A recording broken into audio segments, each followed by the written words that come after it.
नमस्कार, फिक्र आपकी में एक बार फिर से आपका स्वागत है। मैं हूं निशान चतुर्वेदी। आज फिक्र बंगाल से लेकर बांग्लादेश की बहुत बड़ी खबर है, चिंता का विषय है। अब तो ऐसा लगता है कि आज रात न जाने और क्या हो जाए। सोचिए जरा, ऐसे हालात क्यों बन रहे हैं किसी प्रदेश के? बड़े गंभीर सवाल है, जवाब भी ढूंढने की कोशिश करेंगे, लेकिन जवाब देने की जिनकी जिम्मेदारी है वो आरोप किसी और पर लगा रहे हैं।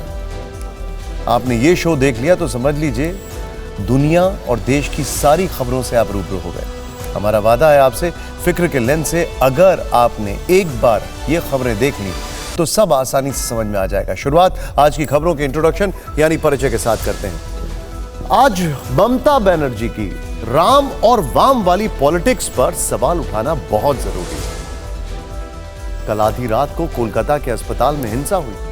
ट्रक में भरकर आए लोगों ने खूब उत्पात मचाया और आज शाम पश्चिम बंगाल की मुख्यमंत्री ममता बनर्जी ने हिंसा के लिए राम और वाम को जिम्मेदार बता दिया।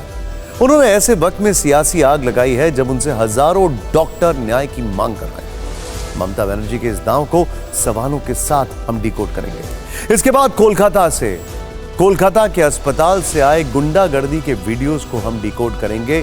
एक एक तस्वीर जब आप देखेंगे तो चौंक जाएंगे। आरोप लग रहे हैं कि हिंसा लेडी डॉक्टर से हुए रेप और मर्डर के सबूत मिटाने के लिए की गई। कल्पना से भी परे, सोचिए जरा। फिक्र में अगली खबर का फोकस होगा सेक्युलर सिविल कोड।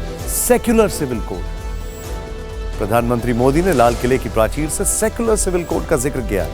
कांग्रेस को यह संदेश अच्छा नहीं लगा। कांग्रेस ने पीएम से सवाल पूछा कि क्या 240 सीट जीतने के बाद प्रधानमंत्री सेक्युलर हो गए? आज हुआ ये राजनीतिक कलेश आपको जरूर देखना चाहिए। वैसे एक कलेश आज लाल किले में राहुल गांधी की सीट को लेकर भी हुआ। कांग्रेस का आरोप है कि लोकसभा में एलओपी राहुल गांधी को 5वीं पंक्ति में बिठाकर सरकार ने छोटी सोच का प्रदर्शन किया है। इस आरोप पर रक्षा मंत्रालय ने क्या जवाब दिया? फिक्र के लेंस से ये पॉलिटिक्स को समझेंगे। आपने कई बार सुना होगा कि एमपी अजब है, सबसे गजब है। अब इसी मध्य प्रदेश में 244 करोड़ रुपए के डैम वाला दृश्यम राजनीति की वजह बन गया है। वो भी इसलिए कि इस डैम पर करीब 250 करोड़ रुपए खर्च हो गए, लेकिन डैम आज तक नहीं बना। भ्रष्टाचार वाले इस डैम की ये खबर आपको जरूर देखनी चाहिए। इसके बाद आपको स्वतंत्रता दिवस के मौके पर इसरो की ओर से दिया गया शुभ समाचार दिखाएंगे। इसरो ने आज गगनयान मिशन के एस्ट्रोनॉट्स की ट्रेनिंग का एक वीडियो शेयर किया। भारत के भावी एस्ट्रोनॉट्स का स्पेस वाला अनुलोम विलोम आपको हैरान कर देगा। और अंत में बांग्लादेश की भी फिक्र होगी, इस सवाल के साथ कि क्या वहां फिर से कुछ बड़ा होने वाला है? आखिर अंतरिम सरकार चलाने वाले मोहम्मद यूनुस के घर के बाहर टैंक क्यों तैनात करने पड़े? लेकिन फिक्र की शुरुआत आज एक ऐसे मुद्दे से जिसमें अब राम का नाम आने के बाद राजनीति की नई चिंगारियां भड़की। आज स्वतंत्रता दिवस है और आज फिक्र आपकी का फोकस पश्चिम बंगाल पर है। आज जब आप देश की आजादी का पर्व मना रहे हैं, राष्ट्रीय अवकाश के दिन परिवार के साथ समय बिता रहे हैं, तब शायद आपके मन के एक कोने में कोलकाता में हुए उपद्रव की तस्वीर भी घूम रही होगी। आज स्वतंत्रता दिवस पर इन तस्वीरों और इन पर हो रही राजनीति पर चिंता करना और चिंतन करना दोनों जरूरी है, क्योंकि कल आधी रात को कोलकाता में जो उपद्रव हुआ, तस्वीरें यहां पर हैं। जिस तरह से हिंसा हुई, तस्वीरें यहां पर हैं। उसके एक एक वीडियो सबूत आपको परेशान कर देंगे, तस्वीरें यहां पर हैं। हम ये पूरी घटना आज फिक्र के लेंस से डिकोड करेंगे। एक आपराधिक खबर को नेता राजनीति का सामान बनाने की कोशिश कर रहे हैं, लेकिन हम असल मुद्दे से फोकस हटने नहीं देंगे। आज का दिन सिर्फ एक आधिकारिक छुट्टी नहीं है, बल्कि आज का दिन अधिकारों, जिम्मेदारियों और सवालों पर विमर्श करने का है। आज का दिन यह पूछने का है कि कोलकाता में गुंडागर्दी की अनलिमिटेड आजादी किसने दी है? और क्या आप इस बात से सहमत हैं? सोचिए कि मुख्यमंत्री राज्य की कानूनी व्यवस्था पर बात करने के बजाय सीधे राम और वाम वाला एजेंडा पेश कर दे और जरूरी सवालों से फोकस हट जाए। सबसे पहले आप पश्चिम बंगाल की मुख्यमंत्री ममता बनर्जी का हैरान करने वाला बयान सुनिए। जब पश्चिम बंगाल एक महिला डॉक्टर के साथ हुई दरिंदगी और हत्या पर बीते 6 दिन से सुलग रहा है, पूरे देश में चर्चा का विषय है, तब उसी राज्य की महिला मुख्यमंत्री आधी रात को हुई हिंसा का सारा ठीकरा वाम और राम पर फोड़ रही हैं। আমি যতটুকু ইনফরমেশন পেয়েছি, আমি ছাত্রছাত্রীদের কোনো দোষ দিচ্ছি না। বহিরাগত কিছু রাজনৈতিক লোক যারা বাংলায় অশান্তি করতে চান, বাম এবং রাম, তারা একত্রিত হয়ে এই গন্ডগোলটা করেছে। कोट, मुझे जितनी सूचना है, अनकोट, यही पहले कुछ शब्द थे ना इनके बयान के। यही तो सवाल है, यह सूचना आपको दंगे के बाद क्यों मिली, पहले क्यों नहीं मिली कि यहां पर कुछ हो सकता है? सूचना पर तो आपका अधिकार है। सूचना पर जो तंत्र है, जो इंटेलिजेंस लाने वाला है, वो भी आपके अंडर में है। तो सुना आपने, ये पश्चिम बंगाल की महिला मुख्यमंत्री हैं, जहां एक महिला डॉक्टर का रेप हुआ, हत्या हुई, और वो भी अस्पताल के अंदर, जिसे पहले सुसाइड बताया गया, फिर इसको बलात्कार बताया गया, और अब चिंता है कि कहीं ये गैंग रेप बने। इस पूरे मामले की जांच सीबीआई कर रही है। फाइनली रोज चौंकाने वाले खुलासे हो रहे हैं, लेकिन ममता बनर्जी वाम और राम का नाम ले रही हैं। ऐसे में सवाल बड़े महत्वपूर्ण, ममता बनर्जी रेप, मर्डर और गुंडागर्दी पर राम का नाम क्यों ले रही है? यह बड़ा सवाल। क्या प्रशासन की नाकामी को छिपाने के लिए धार्मिक एंगल दिया जा रहा है? क्या वाम और राम से मुद्दे को भटकाने की कोशिश हो रही है? लेडी डॉक्टर के पीड़ित परिवार को इंसाफ जरूरी है, राम के नाम पर राजनीति जरूरी नहीं है। सोचिए, आज चर्चा का विषय क्या है, विमर्श का विषय क्या है कि ये दंगे क्यों हुए? जो उस लेडी डॉक्टर के साथ हुआ, क्या उससे विमर्श शिफ्ट हो गया? अगर हुआ है तो ये दंगे अपने ऑब्जेक्टिव में कामयाब हुए हैं, और सोचिए फायदा किसको होगा। सोचिए, एक बार नोट करिए ममता बनर्जी ने क्या कहा। আমি যতটুকু ইনফরমেশন পেয়েছি, আমি ছাত্রছাত্রীদের কোনো দোষ দিচ্ছি না। বহিরাগত কিছু রাজনৈতিক লোক যারা বাংলায় অশান্তি করতে চান, বাম এবং রাম, তারা একত্রিত হয়ে এই গন্ডগোলটা করেছে। ममता बनर्जी के इस बयान को उनके पॉलिटिकल लेंस से देखें तो वहां वाम कहने का मतलब वाम दल है, और राम कहने का मतलब बीजेपी है। ममता बनर्जी के आरोप असल में वाम दल और बीजेपी पर हैं। उनका आरोप है कि ये वाम और राम मिलकर राज्य का माहौल खराब कर रहे हैं। लेकिन क्या ये समय इस तरह की राजनीति करने का है, या फिर कोलकाता की कानून व्यवस्था को दुरुस्त करने का है? कल रात कोलकाता में क्या हुआ, अब ये जरा तस्वीरों के साथ, सबूतों के साथ एक एक चीज को देखिए। अब सैकड़ों गुंडे लाठी, डंडे, ईंट और रॉड के साथ उसी आरजीकर अस्पताल में घुसे जहां 9 अगस्त को लेडी डॉक्टर के साथ रेप हुआ था। यानी एक सेंसिटिव एरिया में घुसते हैं ये लोग। बेरहमी से हत्या की गई थी उस लेडी डॉक्टर की। यहां हजारों की भीड़ इमरजेंसी वार्ड में घुसती है, तोड़फोड़ करती है, इमरजेंसी वार्ड में तैनात डॉक्टरों से मारपीट की जाती है। अस्पताल के दरवाजे, खिड़कियां, बेड, उपकरण जो भी सामने आया उसे तहस नहस कर दिया गया। जान बचाने के लिए मेडिकल छात्रों ने खुद को कमरे में बंद कर दिया। अज्ञात प्रदर्शनकारियों ने अस्पताल के बाहर हुड़दंग मचाया। बाहर जहां लेडी डॉक्टर से रेप और मर्डर पर आक्रोशित रेजिडेंट डॉक्टर प्रदर्शन कर रहे थे, वहां की कुर्सियों और टेंट को तोड़ा गया, बैनरों को फाड़ दिया गया। बाद में वहां लोगों के बैग, जूते, चप्पल और कई जरूरी सामान बिखरे पड़े मिले। उपद्रवियों ने सुरक्षा में तैनात पुलिस वालों पर हमले कर दिए। सोचिए, पुलिस बैरिकेड तोड़ दिए, पुलिस कर्मियों पर पथराव किया गया, कई पुलिस वाहनों को नुकसान पहुंचाया गया, कई पुलिस अधिकारियों को चोटें आई हैं। भीड़ को हटाने के लिए पुलिस को आंसू गैस के गोले दागने पड़े, भीड़ पर लाठीचार्ज करना पड़ा। ऐसे में सवाल यह है कि 5000 लोगों की इस भीड़ के बारे में कोलकाता पुलिस को पहले से कुछ मालूम नहीं था। क्यों? क्या यह संभव है? 5000 लोग आ रहे हैं, पुलिस को पता ना लगे? कोलकाता पुलिस का लोकल इंटेलिजेंस कैसे फेल हो गया? था भी कि नहीं था? कोलकाता की पुलिस कल आधी रात क्या नींद की गोली खाकर सो गई थी? वो भी हमारे स्वतंत्रता दिवस से एक दिन पहले उसकी ईव थी, इंडिपेंडेंस डे ईव थी, जब हर जगह हाई अलर्ट होता है। कानून व्यवस्था का मजाक क्यों बना? सवाल यह भी है कि इस भीड़ को 1 घंटे तक हुड़दंग का लाइसेंस किसने दिया? क्या कोलकाता के आरजीकर अस्पताल में आधी रात हुई हिंसा का मकसद रेप और हत्या का सबूत मिटाना था? अब हम एक एक करके इन सवालों का जवाब देने की कोशिश करेंगे। पहले इस हंगामे से जुड़े सबसे अहम वायरल वीडियोस दिखाते हैं, ध्यान से देखिएगा तस्वीरें। हम आपको यह पूरा मामला विस्तार से बताते हैं। यह घटना उस समय की है जब प्रदर्शनकारी रिक्लेम द नाइट अभियान के तहत आधी रात सड़कों पर उतरे थे। इनमें ज्यादातर महिलाएं थीं और भीड़ अस्पताल के बाहर पहुंच गई थी। रिक्लेम द नाइट कैंपेन का उद्देश्य यह था कि लेडी डॉक्टर से रेप हत्याकांड पर इस बार महिलाएं प्रदर्शन करेंगी और अपनी आजादी की सुरक्षा की मांग करेंगी। इसमें दो ऑब्जेक्टिव थे। पहला तो यह इंडिपेंडेंस डे से ठीक पहले किया गया था, यह ऑब्जेक्टिव था, और दूसरा यह रात में करने के पीछे की वजह थी कि रात में ही महिलाओं के साथ ज्यादातर ऐसी घटनाएं हो रही हैं, इसीलिए इसको रात में किया जाए। 14 अगस्त की रात 11:55 पर कैंपेन की शुरुआत हुई, लेकिन न्याय की मांग पर बुलाया गया यह प्रदर्शन अचानक से अन्याय के रास्ते पर चला गया। सोचिए, जो हमारी जिंदगी बचाने की जिम्मेदारी लेते हैं, जो हमें हमारी लाइफ सेविंग के लिए इंपॉर्टेंट लोग हैं, उनकी लाइफ थ्रेट पर थी।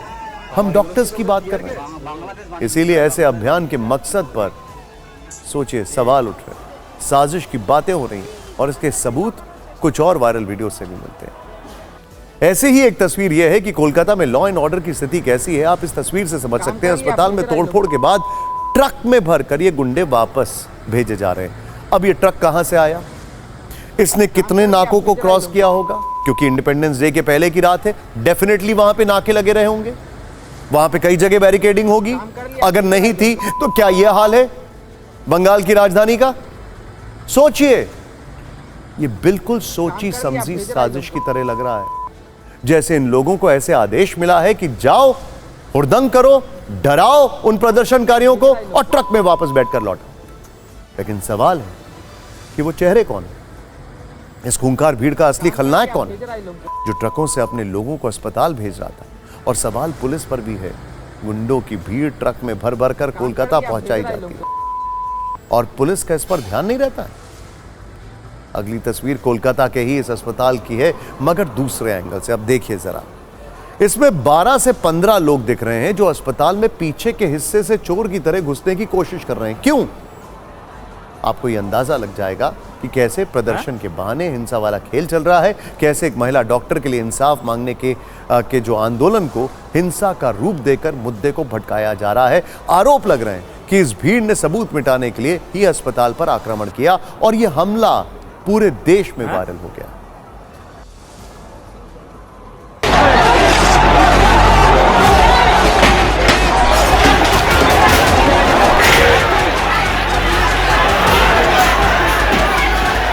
टीयर गैस, ये देखिए लोगों की हालत खराब हो रही है यहाँ पे।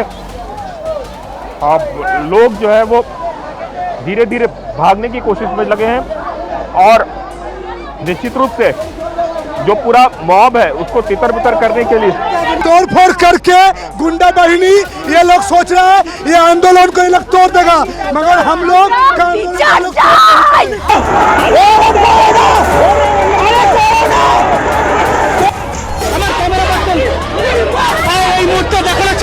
ये धीरे धीरे आपको पुलिस का वज्रवाहन आते हुए दिख रहा है। पुलिस बार बार कोशिश कर रही है किसी भी तरीके से। दूसरी तरफ जो तस्वीर दिखा रहा हूँ, वो फिर ये प्रोटेस्टर्स धीरे धीरे आगे बढ़ रहे हैं और पुलिस इनको खदेड़ने की कोशिश कर रही है।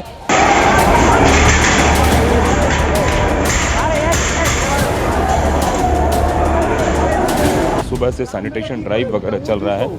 इसके साथ ही जहाँ पे स्टूडेंट्स बैठे हुए थे, वो स्टूडेंट आज सुबह भी आके बैठ गए हैं प्रोटेस्ट करने के लिए। सामने मैं आपको दिखाना चाहूँगा कि स्टूडेंट धीरे धीरे यहाँ पे आके बैठना शुरू किए हैं। अब ये जो जगह है जहाँ पे इनकी कुर्सियाँ वगैरह तोड़ ताड़ दी गई हैं, वो सारी के सारी कुर्सी जो है फ़िलहाल तो टूटी पड़ी हुई है, लेकिन स्टूडेंट प्रोटेस्ट के लिए यहाँ पे एक बार फिर से आ गए हैं जो यहाँ पे प्रोटेस्ट कर रहे थे। एक बात बताएं कि कल का जो भी कुछ प्रोटेस्ट हुआ उसके बाद से फिर आप लोग अपना एजिटेशन शुरू करेंगे? यस, हम लोग करेंगे और प्रोटेस्ट पूरा दम पे चलेगा।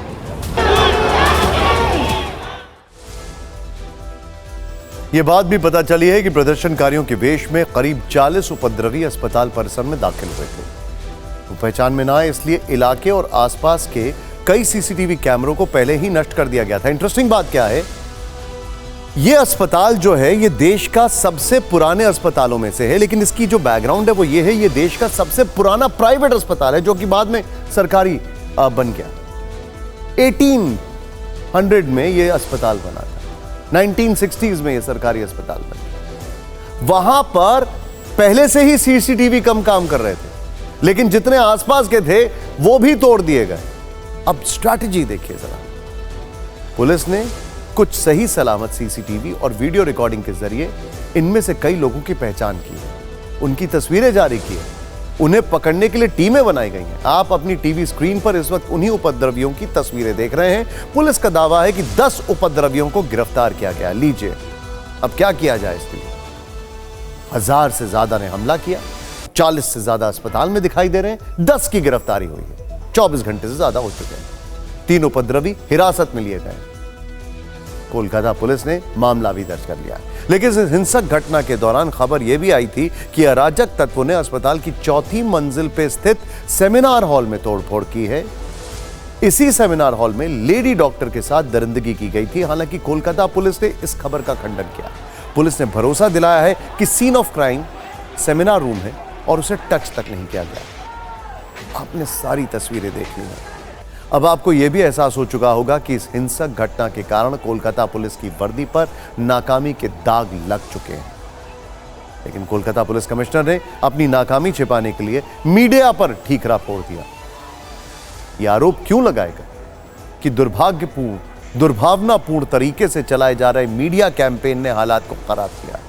क्या उन्हें इस बात का जवाब नहीं देना चाहिए था कि 5000 लोगों की भीड़ अचानक से अस्पताल कैसे पहुंच गई? पुलिस कहां थी?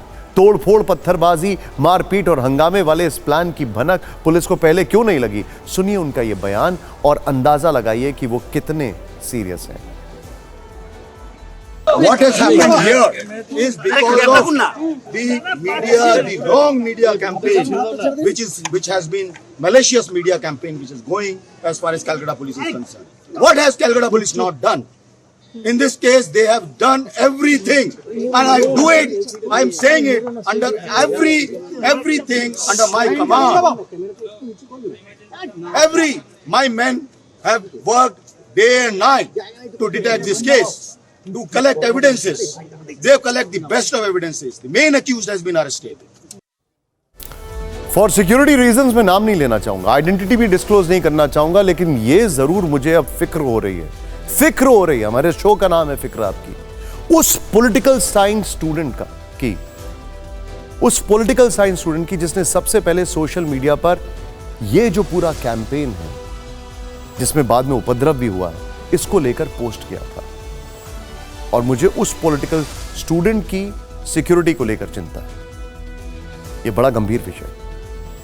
कोलकाता पुलिस कमिश्नर को प्रत्यक्षदर्शियों के बयान सुनने चाहिए। हमारे पास एक नहीं, ऐसे कई बयान हैं जो बताते हैं कि सब कुछ अचानक नहीं हुआ है, सोची समझी साजिश के तहत किया गया है।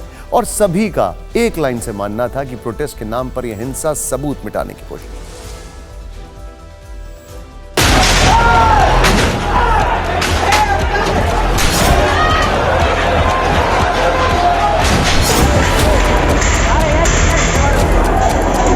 ये कोई प्रोटेस्टर नहीं हो सकता। वो लोग एविडेंस मिटाना चाहते हैं, ये बड़ी बात है। यही तो सब लोग चाहते हैं ना, एविडेंस मिट जाए, जस्टिस ना मिले। কিছু গুন্ডা বাহিনী দুষ্কৃতী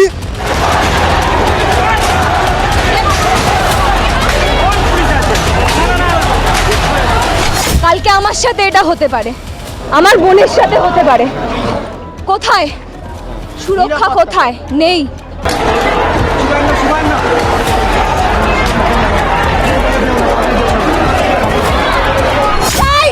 আমি চাই আমাদের মাননীয় মুখ্যমন্ত্রী তো একজন মহিলা হয় মারছো।